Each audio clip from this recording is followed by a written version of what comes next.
എല്ലാവർക്കും സ്വാഗതം. നമ്മൾ ഇന്നിവിടെ ചെയ്യാൻ പോകുന്നത് നമ്മുടെ വാഴക്കൂമ്പ് ഫ്രൈ ആണ് കേട്ടോ. ഞങ്ങളിവിടെ വാഴച്ചുണ്ടെന്നൊക്കെ പറയും. നമ്മൾ ഏത്തവാഴ ചെയ്യുന്നത് സാധാരണ നമ്മൾ തോരനൊക്കെ അല്ലേ വയ്ക്കുന്നത്. ഇപ്പം നമുക്ക് വ്യത്യസ്തമായിട്ടൊരു ഫ്രൈ ഇതൊന്ന് ചെയ്ത് നോക്കണേ. നല്ല ടേസ്റ്റി ആയിട്ടുള്ള ഫ്രൈ ആണിത് കേട്ടോ. നമ്മുടെ വീഡിയോയിലേക്ക് കിടക്കുന്നതിന് മുമ്പ് ഈ ചാനൽ ആദ്യമായിട്ട് കാണുന്നവരെല്ലാം ഒന്ന് സബ്സ്ക്രൈബ് ചെയ്ത് സഹായിക്കണേ. അതുപോലെ തന്നെ ലൈക്ക് ചെയ്യാനും ഷെയർ ചെയ്യാനും കമൻറ്റ് ചെയ്യാനും മറക്കരുതേ. അപ്പോൾ നമുക്ക് വീഡിയോയിലേക്ക് കിടക്കാം. ഈ വാഴച്ചുണ്ട് ഇതുകൊണ്ട് അതിൻ്റെ കുറേയൊക്കെ ഇതിൻ്റെ പൊളിച്ച് കളഞ്ഞു കേട്ടോ. എന്നിട്ട് ഇതാ ഇതിൻ്റെ ഒരെണ്ണം കൂടെ ഞാനിങ്ങനെ കളയുകയാണേ. അപ്പോൾ ഇതും കൂടെ നമുക്ക് മാറ്റി വയ്ക്കാം. എന്നിട്ട് ഇതൊന്ന് ഞാൻ ചുമ്മാ കഴുകിയായിരുന്നു കേട്ടോ. ഇനിയിപ്പോൾ ഇത് വെള്ളത്തിൽ നമ്മൾ റെഡിയാക്കി എടുക്കും. നമ്മളിതാ ഇതിൻ്റെ പൂവ് നമ്മൾ കളയുന്നില്ല കേട്ടോ. ഈ പൂവ് നമുക്ക് വെള്ളത്തിലേക്ക് ഇടാവേ. എന്നിട്ട് രണ്ട് സൈഡും ഒന്ന് കട്ട് ചെയ്ത് കളയാം. ഇതിൻ്റെ കറയൊക്കെ ഉണ്ടെങ്കിൽ പൊയ്ക്കോ. വട്ടത്തിൽ ഇത് കട്ടി കുറച്ച് നമുക്ക് അരിഞ്ഞെടുക്കാവേ. ഫ്രൈ ചെയ്ത് എടുത്തിട്ടാണ് കേട്ടോ നമ്മളിത് ചെയ്യുന്നത്. ഇടയ്ക്കിടെ കയ്യാലിച്ച് വെളിച്ചെണ്ണയൊക്കെ തേക്കുവാണ് ഇതിൻ്റെ കറ നമുക്ക് നീളത്തിൽ അരിഞ്ഞിട്ട് നമ്മൾ ഇങ്ങനെയും കൂടെ ഒന്ന് വട്ടത്തിലൂടെ ഒന്ന് അരിഞ്ഞെടുക്കാവേ. എളുപ്പമുണ്ടാവും. ഇനി നമുക്ക് ഞാനിവിടെ കുറച്ച് വെള്ളം എടുത്ത് വെച്ചിട്ടുണ്ട്. അതിലേക്ക് നമുക്ക് ഒരു 1/4 ടീസ്പൂൺ മഞ്ഞൾ പൊടി ഇട്ട് കൊടുക്കാം. അതുപോലെ തന്നെ ഒരു 1/2 ടീസ്പൂൺ ഉപ്പുപൊടിയും കൂടി ഇട്ടിട്ട് നമുക്ക് ഈ വെള്ളത്തിലേക്ക് നമുക്ക് ഇട്ട് കൊടുക്കാം കേട്ടോ. അതിന് കറയൊക്കെ ഉണ്ടെങ്കിൽ ഇട്ട് ഇറങ്ങിപ്പോക്കോളൂ. ഇത് മുഴുവൻ ഞാൻ ഇങ്ങനെ അരിഞ്ഞ് നമുക്കിത് വെള്ളത്തിലിട്ട് നന്നായിട്ടൊന്ന് കഴുകിയെടുക്കണം. ഇതൊന്ന് അരിഞ്ഞെടുക്കും. എല്ലാവരും ഒന്ന് ചെയ്ത് നോക്കണം കേട്ടോ. നല്ല ടേസ്റ്റാണേ. അപ്പം നമ്മുടെ ഇപ്പോൾ ഈ സമയത്ത് നമുക്ക് വിഷമൊന്നും ഇല്ലാതെ നമുക്ക് കിട്ടുന്ന ഒരു സാധനമല്ലേ ഇത്. അപ്പം നമ്മൾ വീട്ടിലുള്ളവരെല്ലാം ഇതൊന്ന് ട്രൈ ചെയ്ത് നോക്കണേ. വട്ടത്തിൽ ഒന്ന് അരിയുവാണെങ്കിൽ ഫ്രൈ ചെയ്തെടുക്കാനായിട്ട് എളുപ്പമുണ്ട്. വെള്ളത്തിലേക്ക് നമുക്ക് ഇട്ട് കൊടുക്കാം. ഇതാ വാഴച്ചുണ്ട് ഞാൻ ഒരു 4 പ്രാവശ്യം കഴിയും കേട്ടോ. കഴിയപ്പോഴേ അതിൻ്റെ കറയെല്ലാം പോയത്. ഇനി നമുക്കിത് വെള്ളമെല്ലാം പോയിട്ടുണ്ട് കേട്ടോ.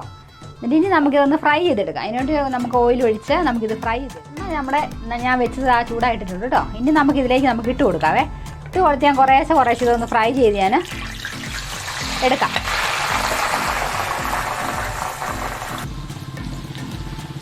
ഒന്ന് മൂത്ത് വരുമ്പോഴത്തേനും നമുക്ക് കോരിയെടുക്കാവേ. ഒത്തിരി ഒന്നും മൂത്ത് വരണ്ട. എന്നാലും നമുക്ക് ഒരു കളറൊക്കെ ലേശം ഒന്ന് മാറുമ്പോഴത്തേനും നമുക്ക് ഇതിനകത്ത് എണ്ണയെ നമുക്ക് വാരിയെടുക്കാം. ഒരു മീഡിയം ഫ്ലെയിമിലാണ് കേട്ടോ തീ വെച്ചിരിക്കുന്നത്. ആ ഇടയ്ക്കിടയ്ക്ക് നമുക്കൊന്ന് ഇളക്കി കൊടുത്ത് ഫ്രൈ ചെയ്തെടുക്കാം. അപ്പോൾ ഇതാ നമ്മുടെ വാഴച്ചുണ്ട് ഫ്രൈ ആയി വന്നിട്ടുണ്ട്. ഈ പരുവത്തിൽ നമ്മൾ എടുക്കുന്നത് കേട്ടോ. ഇനി നമുക്കിതൊരു പാത്രത്തിലേക്ക് മാറ്റാം.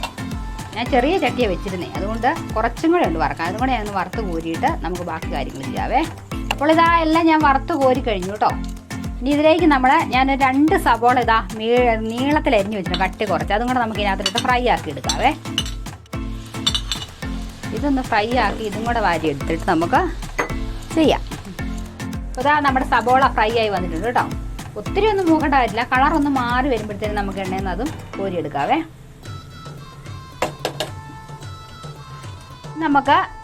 ഞാൻ കുറച്ച് തേങ്ങാക്കൊത്തി ഇതാ ഇവിടെ എടുത്ത് വെച്ചിട്ടുണ്ട് കേട്ടോ. അതും കൂടെ നമുക്ക് ഇതിലേക്ക് ഇട്ടൊന്ന് ഫ്രൈ ആക്കി എടുക്കാവേ.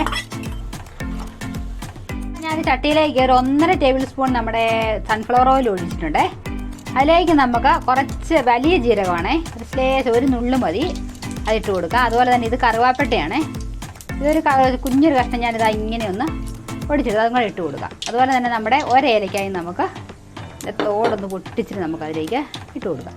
ഇനി നമ്മളിതിലേക്ക് ഇട്ട് കൊടുക്കുന്നത് നമ്മുടെ ഇഞ്ചി, ഒരു ലേശം ഇഞ്ചി ഇട്ട് കൊടുക്കാം. അതുപോലെ തന്നെ നമ്മുടെ വെളുത്തുള്ളി ഞാൻ നീളത്തിൽ അരിഞ്ഞ് വെച്ചേക്കുന്നതാണേ. അതും കൂടെ ഇട്ട് കൊടുത്ത് നമുക്കൊന്ന് ഇളക്കി കൊടുക്കാം. അതൊന്ന് മൂത്ത് വരുമ്പോഴേക്കും നമുക്ക് നമ്മുടെ പൊടികളൊക്കെ നമുക്ക് ചേർത്ത് കൊടുക്കാം. ആ വെളുത്തുള്ളിയുടെ ഇഞ്ചിയുടെ ആ പച്ച മണമില്ല അതെല്ലാം ഒന്ന് പോയി കഴിയുമ്പോഴത്തേനും നമുക്ക് നമ്മുടെ പൊടികളൊക്കെ ചേർത്ത് കൊടുക്കാം. ഞാനൊരു വലിയ ചീനച്ചട്ടി വെച്ചതാണ് കേട്ടോ. കാരണം ഇതിനകത്ത് ഇളക്കുമ്പോഴത്തേനും ചെറിയ ചട്ടി വെച്ചാൽ അത് ശരിയാവത്തില്ല. അതുകൊണ്ട് ഞാൻ വലിയ ചീനച്ചട്ടി എടുത്ത് വെച്ചതാണ്. ഇത് ഒന്ന് റെഡിയായി വന്നിട്ടുണ്ട് കേട്ടോ. ഇതിലേക്ക് നമുക്കിനി നമ്മുടെ പൊടികളൊക്കെ ചേർത്തിക്കാൻ ഇട്ട് കൊടുത്ത് ഇനി തീ നമുക്ക് കുറച്ച് വെച്ചിട്ട് നമുക്ക് മീറ്റ് മസാല നമുക്കൊരു 1.5 ടേബിൾ സ്പൂൺ ഇട്ട് കൊടുക്കാം. അതുപോലെ തന്നെ ഗരം മസാല ഒരു 1/4 ടീസ്പൂണ് ഗരം മസാല ഇട്ട് കൊടുക്കാം. ഇത് എണ്ണയിലൊന്ന് കിടന്നൊന്ന് മൂക്കട്ടെ. അതുപോലെ തന്നെ നമ്മൾ ഇട്ട് കൊടുക്കുന്ന നമ്മുടെ മല്ലിപ്പൊടിയാണേ. അതൊരു 1/2 സ്പൂണ് മല്ലിപ്പൊടിയും ഇട്ട് കൊടുത്ത് നമുക്കൊന്ന് ഇളക്കിയെടുക്കാം. എണ്ണ കിടന്ന് അതും ഒന്ന് മൂത്ത് വരട്ടെ. നമുക്ക് എണ്ണ തീ കുറച്ച് വെച്ചാൽ കേട്ടോ ഇത് ചെയ്യുന്നത്.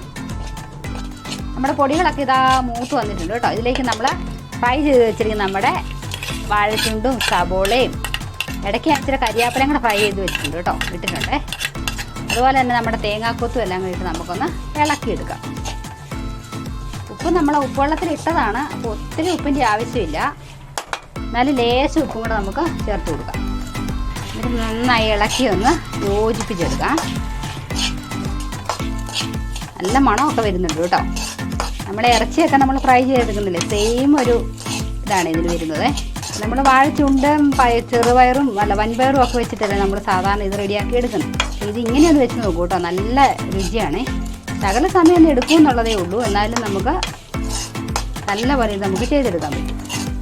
ഇതാ നമ്മുടെ വാഴച്ചുണ്ട് ഫ്രൈ ഇവിടെ റെഡി ആയിട്ടുണ്ട് കേട്ടോ. ഇനി ഞാനിതൊരു പാത്രത്തിലേക്ക് ഒന്ന് മാറ്റിക്കാം. നമ്മുടെ വാഴച്ചുണ്ട് ഫ്രൈ ഇതാ ഇവിടെ റെഡി ആയിട്ടുണ്ട് കേട്ടോ. ചോറിൻ്റെ കൂടെയൊക്കെ നമുക്ക് കഴിക്കാൻ പറ്റുന്ന നല്ല ഹെൽത്തി ആയിട്ടുള്ള ഒരു ഫ്രൈ കൂടിയാണിത്. അപ്പോൾ എല്ലാവരും ഇതൊന്ന് ട്രൈ ചെയ്ത് നോക്കണേ. അപ്പോൾ നമുക്ക് പുതിയ വീഡിയോയുമായിട്ട് വീണ്ടും കാണുന്നവരെ എല്ലാവർക്കും ബൈ.